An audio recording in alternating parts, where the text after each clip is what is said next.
Professor Payne, and we've made a contribution to the Rotary International Polio Plus Fund as a way of saying thanks to you for presenting. I want to remind you that we have question time afterward, but we're going to do it a little bit differently. We're going to try and mix it up different ways in the coming weeks and to see what might work best. So we have two roving mics, as we used to do here today, and so a hand up, a mic can come to you, and we can spot the field and make sure it gets spread around, partly because it's sometimes a little hard to get up to the mics, and so we'll see if this works, but work with us on that one. If you could please, partly just to maximize time for our speaker and the subject of the day, questions are short, to the point, no follow-ups please, and I think it will work out pretty well, so let's give it a try. UW Professor Stanley Payne is going to speak about the end of World War II, as you know.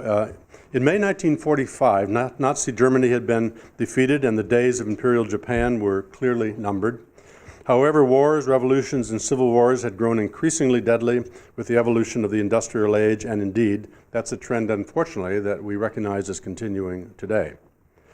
Winston Churchill wrote privately that the continent was undergoing what he called an unprecedented calamity that would have to be confronted immediately, very possibly with renewed combat. Dr. Payne holds a BA degree from Pacific Union College, an MA degree from Claremont Graduate School, and a PhD degree from Columbia University. He has been a history professor at UW-Madison since 1968, serving as the department chair from 1979 to 82. He retired as professor emeritus in 2005. He's a little bit out of his normal digs. I see him pretty much every Monday noon at the University Club if I happen over there, along with some others who are members of this club, in fact, in some cases, at a table of retired professors from the university, and they hold forth mutually, not at the same time, but it's fascinating to listen to them, actually. He has published many articles, papers, and books over the years, including A History of Fascism in 1914 to 1945, and Franco and Hitler, Spain, Germany, and World War II. He is a member of the American Academy of Arts and Sciences and the Wisconsin Historical Society, and is a co-founder of the International Conference Group on Portugal. He is a recipient of the Elizabeth Steinberg Prize at the University Press and the Marshall Schulman Book Prize for the American Association for the Advancement of Slavic Studies. And this is not the only Rotary Club before which he's appeared. He was telling me that he appeared before the St. Petersburg North Rotary Club in Russia in 2000, and was it 2000. And so he does get around, and that's part of what is going to make this a very interesting presentation. Welcome to the podium.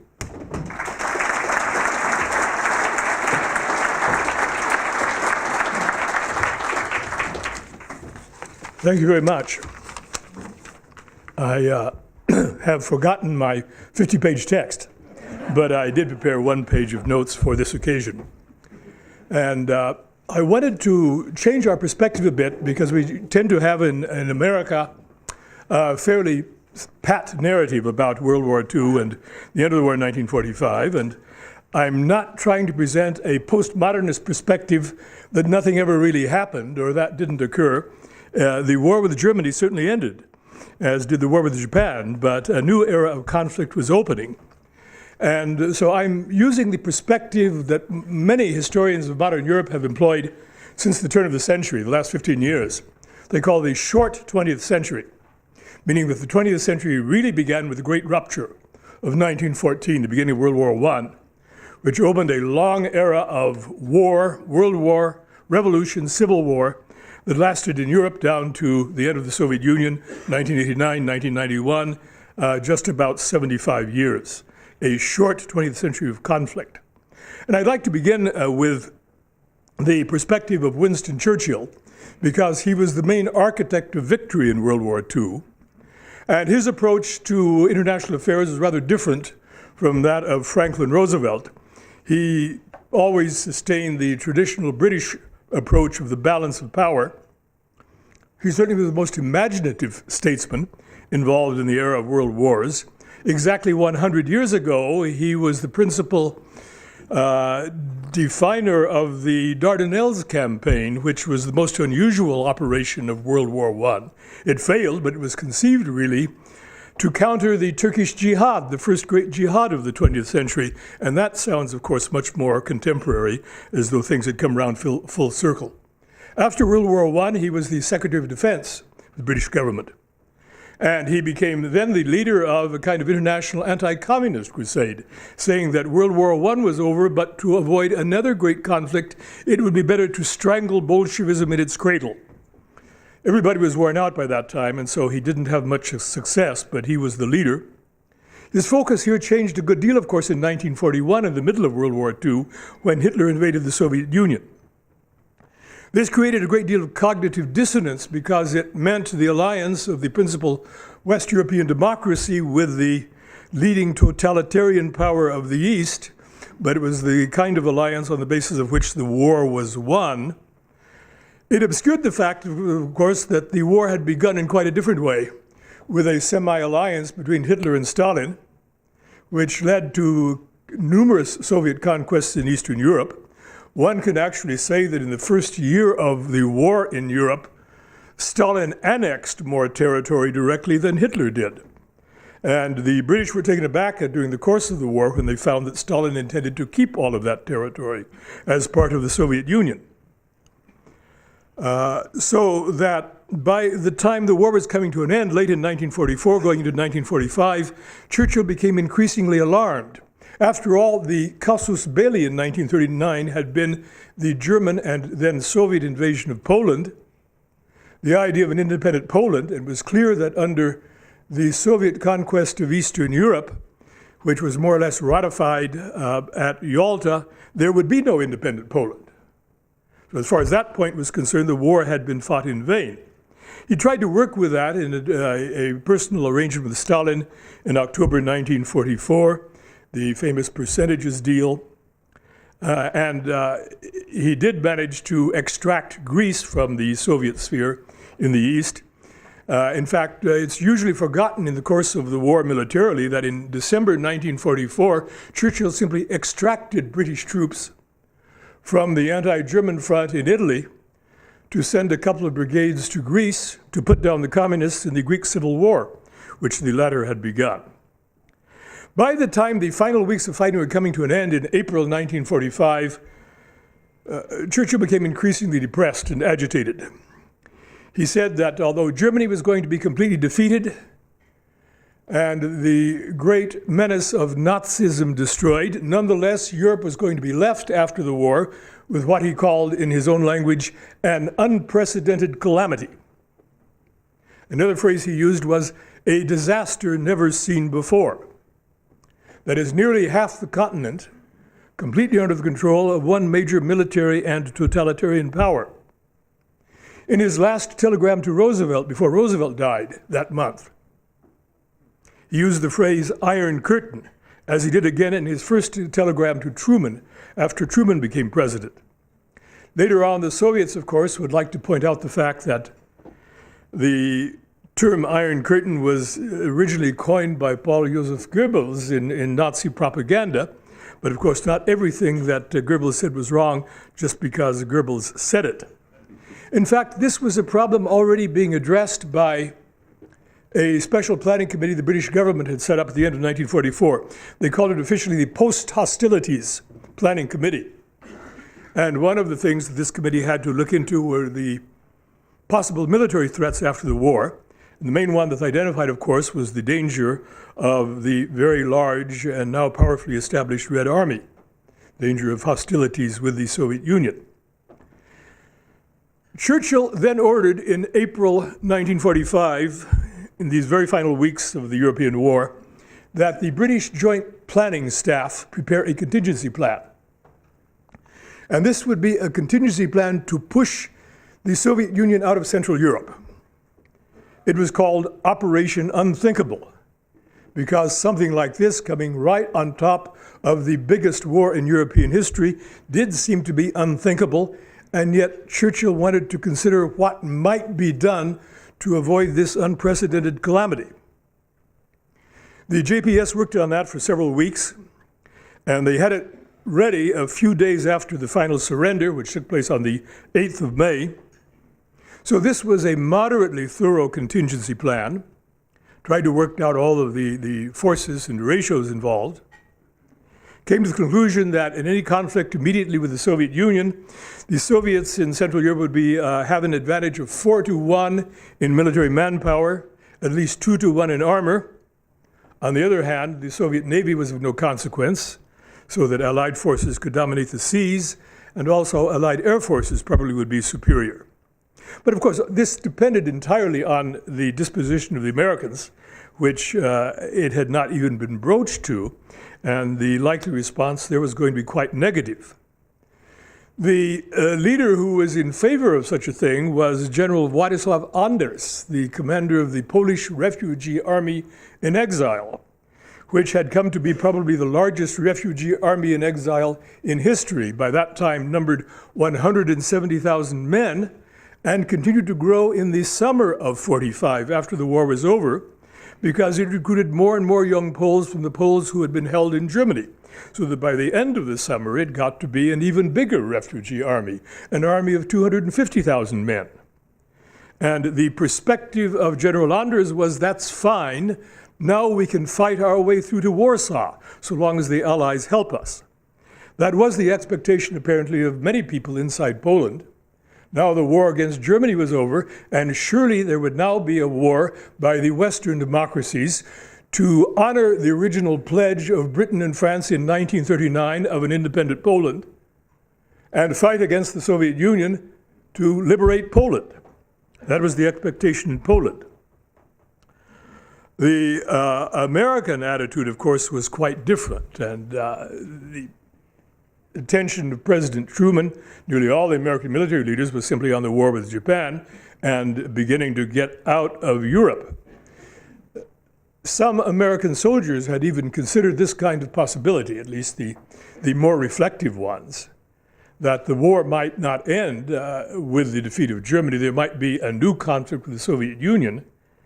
And by that time, in the final days of fighting, there was enough understanding among at least some American soldiers, I'm talking about the ordinary NCOs and the rank and file, of the way the Red Army fought and the way the commanders of the Red Army handled their troops, to know that this would be a very nasty business, because this was an army whose commanders would think nothing of incurring 1 million casualties in the first month or two of another war, and that was a very unpleasant prospect.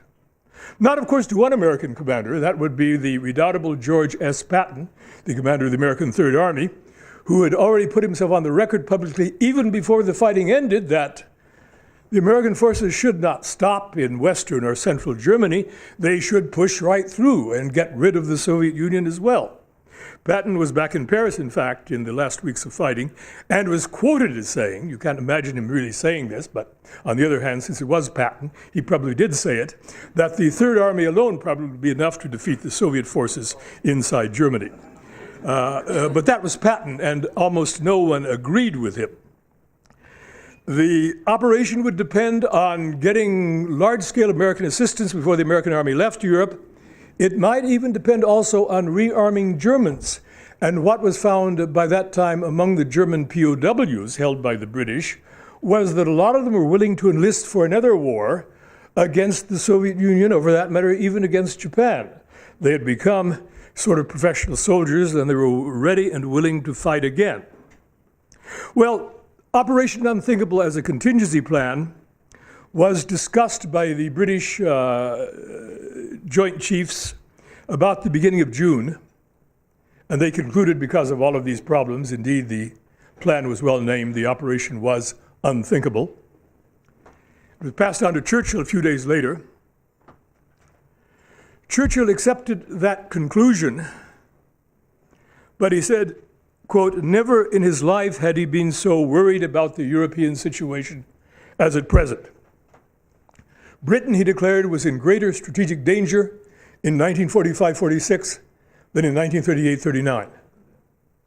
Literally, with the withdrawal of American forces from Central Europe, that would be the case. Because in 1938-39, Britain had had allies in the form of the French and the Poles, And with the withdrawal of the Americans, Britain would have no ally in Europe, facing a much, much stronger Red Army. So from that point of view, the strategic situation for British security was more dire in the year after the war than it had been in the year before the war. Hitler had been defeated altogether, but Britain had lost what was always the goal of British foreign policy, and that was maintaining the balance of power. There was no balance whatsoever. Everything was totally unbalanced. The war to defeat fascism in Europe had been completely successful. The price of that war was that it had become a war whose outcome was to make the world safe for totalitarianism, and what occurred a few years later in China simply underscored that point. Well, fortunately for the British and other people, Stalin had no plan at that time to invade Western Europe. The Soviet Union had been bled white. What he did want to do was to cooperate with Harry Truman. President Truman, in the meeting at the end of the war in Potsdam outside of Berlin, the summer of 1945, was very concerned to get the Soviet Union in the war against Japan, and Stalin was just as interested in doing so, because that way he could collect more real estate and more strategic bases. And so just at the time that the atomic bomb was dropped, Russia entered the war against Japan, invaded Japanese Manchuria and the southern part of Sakhalin Island. Stalin had asked, of course, that the Soviet Union be allowed to form part of the occupation government of Japan. He wanted to get right in the middle of things, and Truman replied that he did not think that would really be necessary. But apparently, all the same, Stalin had a plan to get in. The idea was, after conquering South Sakhalin, to move on to an amphibious invasion of Hokkaido, the northernmost of the Japanese home islands, so that would have been very difficult for the Soviet forces. And in fact, there wasn't time because the war ended too soon. The last major force fighting the Japanese, however, was not the United States or China. The last major force actually fighting the Japanese was the Red Army, which continued to fight in Manchuria simply to grab as much territory as could be grabbed before everything finally came to an end. And in Japan, of course, with the United States, there was a peace treaty. But in Europe, unlike 1919, after World War I, there never was a peace treaty. The leaders met at Potsdam that summer and decided to leave the negotiation of a peace treaty up to their foreign ministers.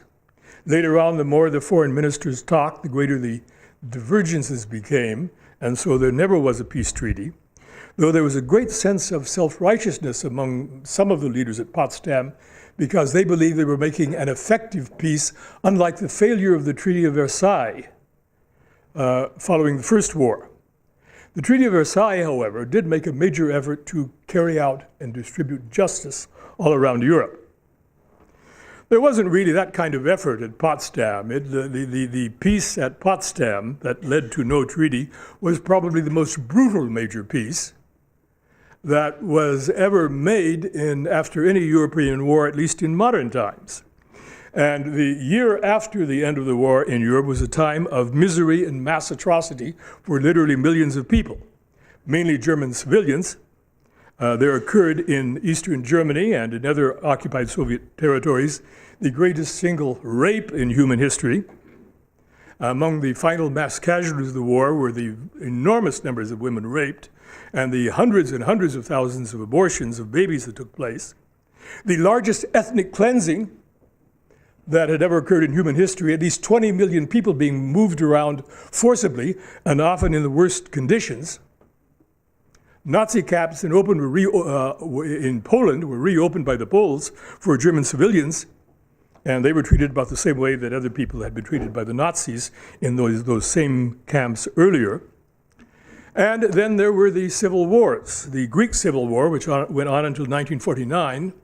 The effort of the Poles independently to resist, some historians call this the Polish Civil War, against the new Polish communist government in 1945-46, had no chance of success. Possibly 100,000 more people were killed. Another 100,000 Poles rounded up and deported to the Soviet Gulag. The guerrilla resistance in the Ukraine, in Lithuania, in Latvia and Estonia against the Soviet occupation, which in the case of Lithuania went on for 10 years in ever-diminishing force until 1955 or later. And so it was a very nasty end of war situation through the close of 1946. Churchill had been right about World War III, but it took quite a different form. It became known as the Cold War. The particular reasons, which I don't have time to go into here, why the era of hot world wars came to an end in 1945, was a characteristic of the period from 1914 to 1945. The Cold War would be fought by proxy wars and by civil wars. In fact, after 1945, the modal form of conflict around the world would simply be civil war. Nearly all the wars that have been fought since 1945 are civil wars. The two major conflicts that the United States became involved in Korea and Vietnam, were kinds of civil wars between the North and South in those countries, and so on down the line. The only international war of any consequence, a straight international war, the big war, and went on for a long time with lots of casualties, was the Iran-Iraq War of 8 years in the 1980s, in which about 1 million men were killed. But that was the only major international war. If you look at the other side of the world, in China, the big fight in China began after 1945, because in the final years of World War II in China, both sides, the communists and the nationalists, drew off from fighting the Japanese to allow the Americans the pleasure of defeating the Japanese and to preserve their own forces for the struggle against each other, which really got going in 1946, the Chinese Civil War. And that was much bigger than anything that happened in China during the last years of World War II itself. So we've had a long era of civil wars since that time. The European conflict came to an end with the collapse of the Soviet Union. Civil wars elsewhere continue well into the 21st century. What we're dealing with, of course, now in terms of the Middle East, primarily are civil wars. One of the Democrat candidates last night insisted that we've got to get rid of these wars. But since they're civil wars, it's very hard to intervene effectively in civil wars, so I'm afraid we won't be getting rid of these civil wars anytime very soon. But to return to the main theme, there was one government that maintained its World War II posture from the end of the war on, and that was the very first government in exile, the Polish government in exile. From the wartime period that was set up in London. It never dissolved itself after 1945. It remained continuously in existence all the way down to 1991, until after the new independence of Poland and the final collapse of the Soviet Union, which meant that Poland was no longer going to be at risk.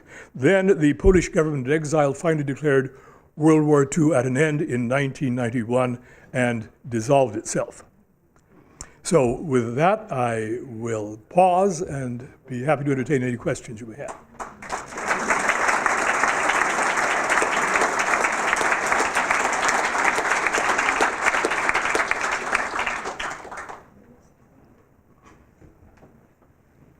think there's one over here.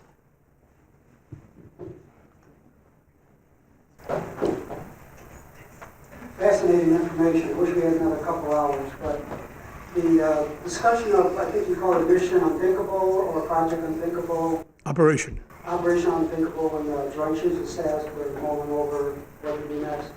Was the conversation of the U.S. having nuclear arms at the table, and if so, was there any thoughts about the possibility of using that?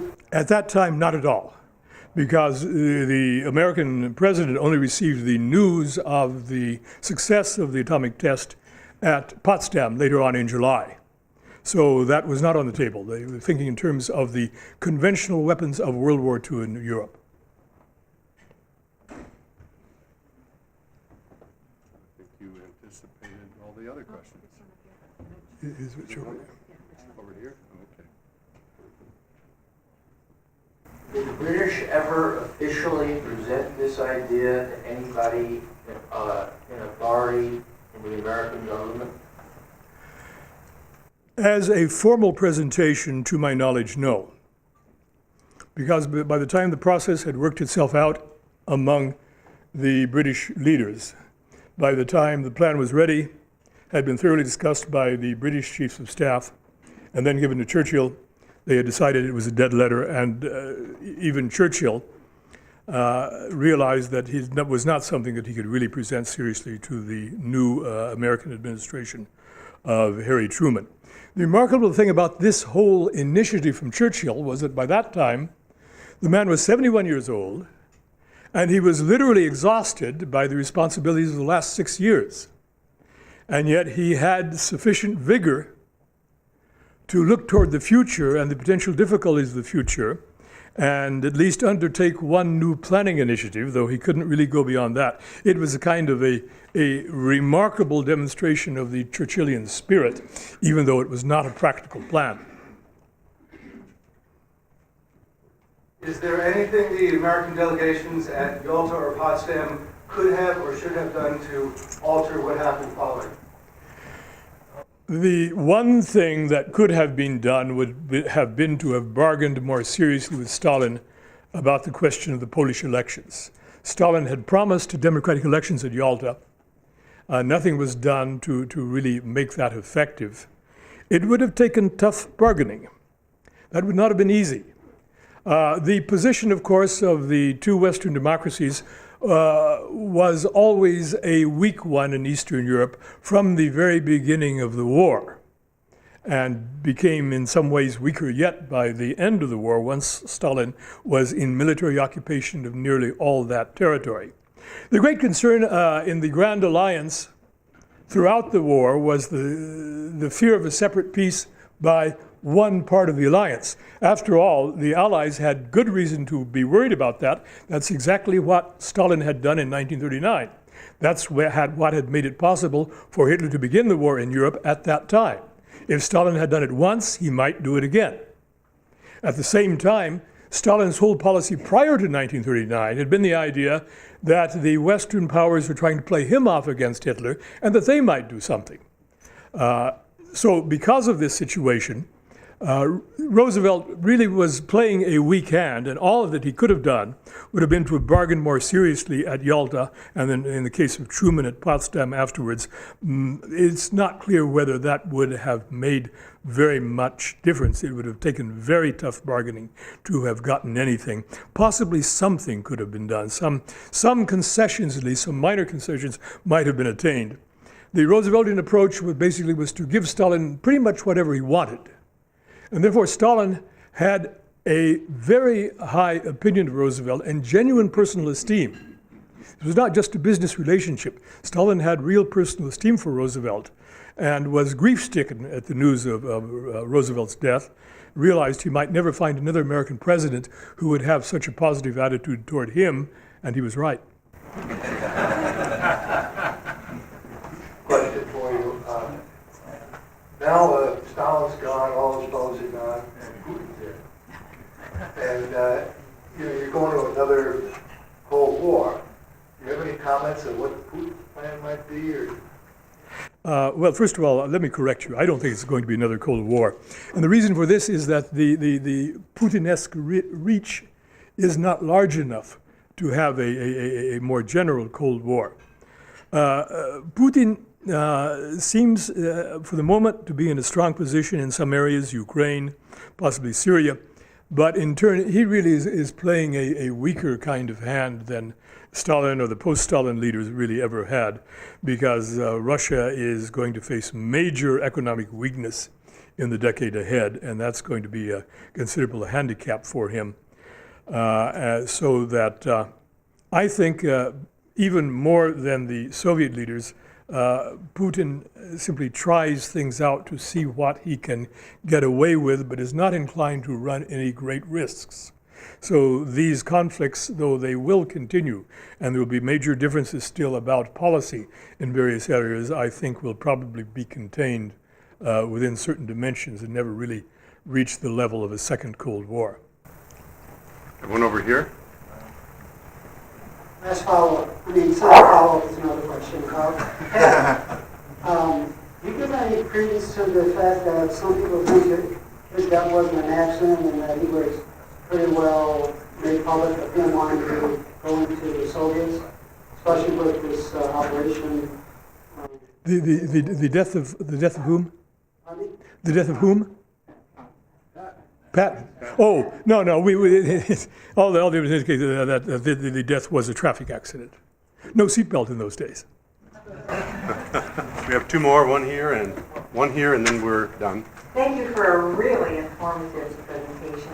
You said a lot about Poland. Do you have anything to say about the tragedy of Czechoslovakia? The tragedy of Czechoslovakia occurred before the war, and of course this was a pre-war government exile which had been set up even earlier. However, the policy of the Czech government in exile was to try to accommodate the Soviet Union, whereas the Polish leadership held out and took a much stiffer line, though it did not do them any good. In the short run, both countries ended up in exactly the same situation. One more right here. Thank you. Milan Halmer is my name, and thank you for inviting me as a guest here. I'm a colleague of Stanley. I won't speak about Czechoslovakia, which is my own country, but I noticed in the documents now recently revealed about the operation Unthinkable, a lack of information about Japan. The British intelligence law was incredibly void of information, because the Red Army was sending immediately after the German surrender. Stalin promised at Yalta that within 3 months he would attack Japan. And he kept his promise. On the 8th of August, the Russians started with 1.5 million men and 5.5 million tanks, which they all carried over the Trans-Siberian Railway to the borders of Manchukuo. And there is no mention in the documentation about Operation Unthinkable that the Soviet Union was busy transferring the troops to the Far East. And a gap in the intelligence of the British. Well, also possibly a gap in the intelligence of the Soviets, who had such good intelligence about the British government during the war. It's not clear that that was ever leaked to them. There's been no evidence so far that they knew of it, that it had been leaked. So yes, Stalin felt quite secure about that, and he was pushing things just as hard as he could to get into the Japanese war. But he played foxy, quite cagey at Yalta, though he had to be wooed with major concessions in order to do that, but he was chomping at the bit and very eager to do that as soon as he was in a position physically to do so. Thank you. Thanks a lot.